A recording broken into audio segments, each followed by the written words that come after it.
I grew up in New Albany. I went to Gahanna schools. I lived in New Albany when nobody knew where New Albany was. So I was very much the country bumpkin.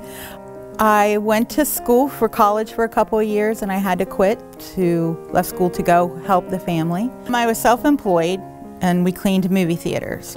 So my economic situation was I only got paid if I worked. If I didn't work, I had to pay somebody to work for me because I was the owner. I worked 7 nights a week from midnight to 7. I'd come home, get my kids dressed to school, and I would stay at the elementary school and volunteer all day and come home and sleep an hour or two. I mean, it was a very rough life, very rough. I wore my body down. I'd picked up a second job that I would work 2 days a week, and I had had a night off the night before, and I was coming down the steps. It was, I remember 5 to 9 as I walked out of the bedroom, coming down the steps, and I felt like jello moved through my chest. And I just remember going limp and rolling down the stairs. The doctor said I passed 2 blood clots the size of hot dogs you would buy in a stadium on bread and with all the toppings. It was enormous. And they transported me to St. Anne's, and after a whole day of trying to figure out what was going on, they found him in there and said there was nothing they could do. And they said I had till about 5:30 in the morning. And my best friend sat by my side, and people came in and I was supposed to tell them goodbye, including, this is where I don't want to cry. They brought Mira and Noah in and told me to tell them goodbye. And couldn't do it. So I remember Mira was standing there and I was talking to her about how her day was at school, and in the back of my mind she was driving a car and she was graduating high school and she was getting married, and I wasn't going to be there for all of that. And my son was in the height of his special needs issues, and I just couldn't do it. They left, and I just remember when they left the room, I said, God, this can't be the last time. So they took me into emergency surgery. They transported me to Riverside. They did this new treatment that I have to tell you how they found out about. Was in that room where they were saying, you know, they'd brought people in, I signed my DNR and everything. There was this guy, and he was, what do you call, like, he was in training, what do you call that, a student? And he said, hey, he kept trying to interrupt, and finally he goes, hey, I just want to say something to the doctor. He said, I've got a friend at Riverside, and they're doing this really neat thing for cases like this. And he goes, give me 10 minutes. And an hour later, I was at Riverside getting ready to go into this surgery. And it didn't work. And 5:30 came and I was still here. But was I going to make it till noon? Let's send her back in and do it again. And the second time it worked. It broke it up. But I was in really, really bad shape. I was in CICU for a week. And then I took a step down to ICU for another week.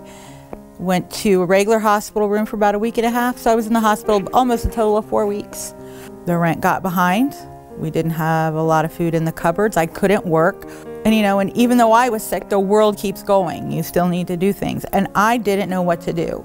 And that contributed to me going lower and not healing faster. And we just couldn't figure out what was wrong. I didn't know what to do. And all the years I had worked through the school to help warm, to raise for warm, to do food drives, to come over here and bake bread, it never occurred to me to come here as a client. And I came here and they hooked me up with Judy, and Judy saved my life. And I told her about the rent, and she's like, well, we can take care of that. And I was like, we can take care of that. And that single statement, it just took a load off my shoulders.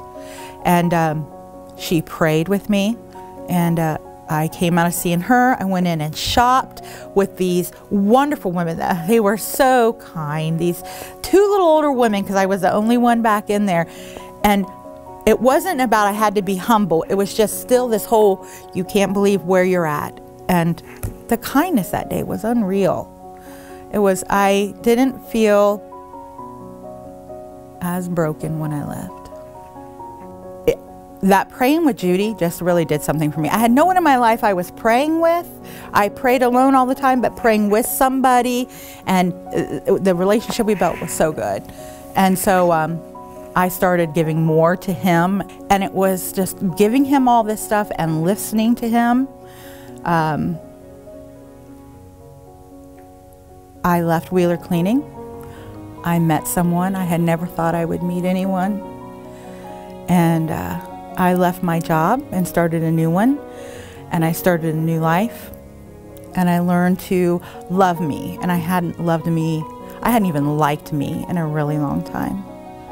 One thing Judy and I always prayed about, she would end the prayers with, Lord, help me to do something for someone else today. Make sure you show it to me. And that's what I needed to do. I needed to start looking, because I'm a little bit stubborn. No laughs in the background. But I needed to listen more. And one of the things that quitting that job and this new relationship and this new life was, it let me go and do his work more, because there was somebody else there to help me take care of things, you know.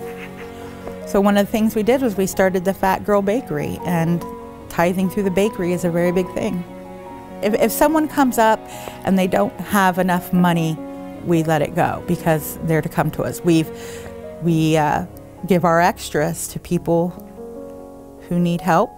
Everybody who buys something from me, at the end, I always say, have a sweet day, blessings.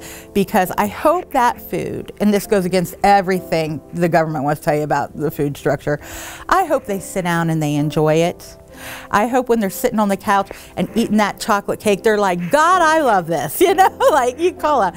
What this ministry did was, from the first time I came here, the very first time, was allow me to come in here and say what I could say to nobody else, have said to me what nobody else was saying in my life, and then wrap it all up in a bow as I went on my way. I mean, to come in one way and to leave another. It was nothing but grace from the moment I came through the door.